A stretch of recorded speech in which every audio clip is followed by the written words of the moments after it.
So the way that I see this is we're pretty much looking at the last decade of Mustangs right here. The S550 came to us in 2015 and it looked like that front end.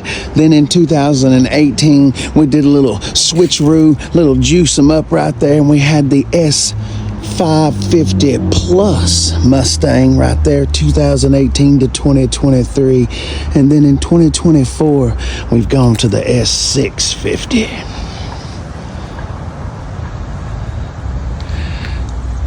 Parking lots activated, just sitting here chilling.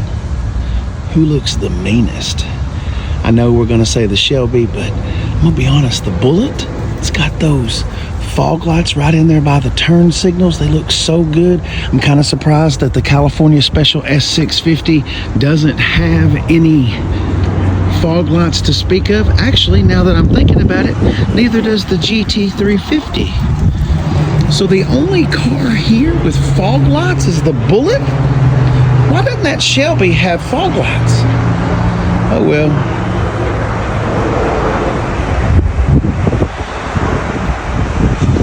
Obviously we know there's two different kinds of Shelby. This is the handling Shelby Voodoo, naturally aspirated 5.2 liter V8.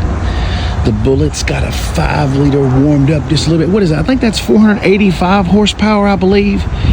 And then 480. Actually, I guess it's 486 because the California Special has the active exhaust, which gives you the full open exhaust, which gets you the extra 6 horsepower. Huh. So I think the Voodoo's at 525, 485, and 486. I believe this car's rated at 465 horsepower in the 3rd generation. I might have mistaken on that. This does have the 10-speed automatic, and since we're just now getting into an automatic transmission, wow, that's really awesome. All 3 of those guys over there were manuals. Once upon a time, manual transmissions were faster than automatics. I'm a kid from the 80s and the 90s, and they used to have 3-speed automatics. I used to have a Saab 900 that had a 3-speed automatic. It's a decent transmission, reliable, just not exactly sporty shifting. Well, when Ford put the 10-speed behind the 5-liter Mustang, things changed. The 10-speed with the 5-liter, it's pretty awesome. And a lot of the older heads are not going to like this, but here's the way this works. If you're trying to go in a straight line and you want to be the fastest car down that quarter mile, you probably ought to get the 10-speed automatic. I'm sorry. It's not my philosophy. It's just been proven. Now, is it more fun to drive? Oh, hell no. Because see, the cool thing about a manual transmission is you're part of the car. Your hands on that shifter, it takes your whole body to shift the car, okay? You're not just sitting there turning the wheel. No, when it comes time to shift, you've got to use one hand. You've also got to use your other hand to hold the steering wheel. You've also got to push the clutch in. You see what I'm saying? It's a total body engagement. So if you want pure bliss driving, then no, you don't want the automatic. But if all you care about is winning races, automatic. Okay, once again, let's keep on going. Oh, by the way, and I think we always forget about this. Remember the 10-speed automatic in that car? That's a Chevrolet. That's a, General Motors Ford product. All right, last but not least. EcoBoost. Ooh, Casey, EcoBoost suck. EcoBoosts are so slow. They're shitty. They're hard. No, they're really not. They're really not. Okay, now I will say, if I was going to have an EcoBoost, I'd have mine with a 6-speed manual. That is the same 10-speed automatic that I just praised over here with the 5-liter. With the EcoBoost, once again, it is the fastest way down the track in a straight line with that 10-speed automatic. I just feel like with the EcoBoost, it's kind of hunting for gears a lot. A lot of shifting going on with the EcoBoost. That's all I'm saying. A lot of shifting. The internet hates the EcoBoost Mustang engine. And why is that? And the only thing I can think of is they weren't around back in the 80s.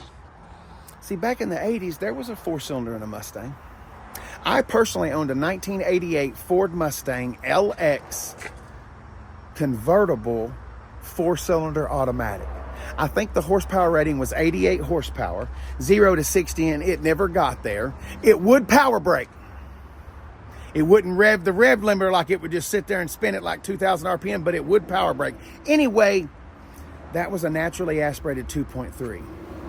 When people say that that is slow, it lets me know that they've never ridden in a naturally aspirated 4-cylinder Fox body. Or maybe they've never ridden in a Volvo 240. Or maybe they've never ridden in a 3-speed automatic Saab 900. Or Yugo. What I'm trying to say is I know we don't like Mustang 4-cylinders. I know a 4-cylinder Mustang, it's sacrilege. But flip this around.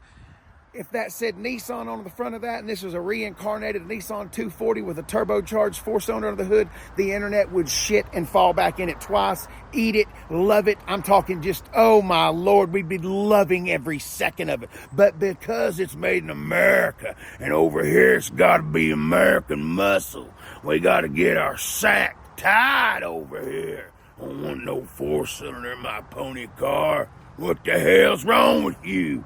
If it ain't got no 5.0 V8 in it, Casey, it ain't no Mustang. I know you had heard that before. If it ain't got no V8 in it, it ain't got no Mustang heritage. Anyway, here's the deal. As they're making fun of the 300 horsepower under the hood of this, let's hark back to the S197 Mustang. And there was a 4.6 liter V8 in there, a little 3-valve.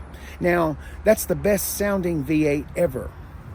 Just put a set of pipes on there, flows, Borla, whatever, and the 4.6 sings like one of the best sounds you've ever heard. However, they're slower than dog shit. So, anyway, EcoBoost, if this is slow and this outruns a stock 4.6 3-valve, then what do we call the 4.6 3-valve? I look forward to hearing what trash you have to put in the comments section. All the people going to dump on this EcoBoost. Listen, kids, children, don't let them be mean to you. Enjoy your 300 horsepower and your 30 miles per gallon.